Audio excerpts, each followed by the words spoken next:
Yes, so nikiwatunja roho zangu pale CBD tao nikitembea kidogo hivi niko na jezi ya Manchester. Nikaenda hapo kwa kibandaski. Brother, mambo uko fresh Manchester?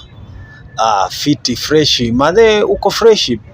Nini naona vitu safi hapa zinakaa zinakaa nini hizi, hebu kwanza nizikembe.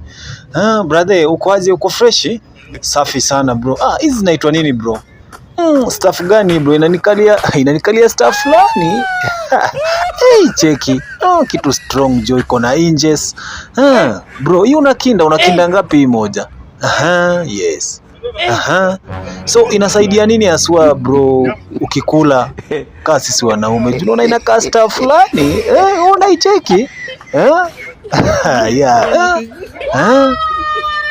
Hii stuff bro, mimi unajua sasa inani nice joju. Inakaa stuff fulani jo. Ati inaitwa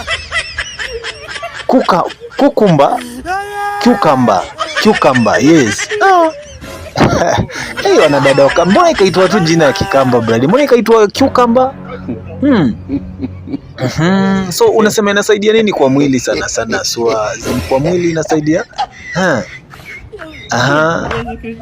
Yes. Okay. Inasaidia sana. Nguvu, inaosha damu, si ndio? Inaongeza pia inches ya wanaume, si ndio?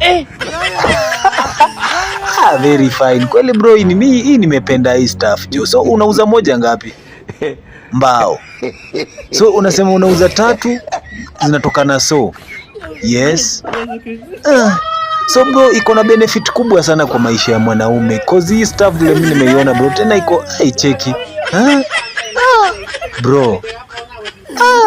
Hii stuff jo, mimi naiangalia jo vile inakaa jo. Hii stuff jo. Na mademu baingi hii stuff ama sana hutumika tu kwa maboy. Okay. Iko fine bro, nimeona. So ndaka promote kesho bro.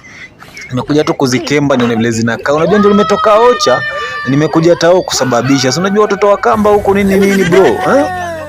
Ndakama hapo ndakuwa na kupromote jo. Hapa mimi ndakuwa na come daily jo. Mimi nimependa hizi stuff. Si fit bro pamoja bro. Asante.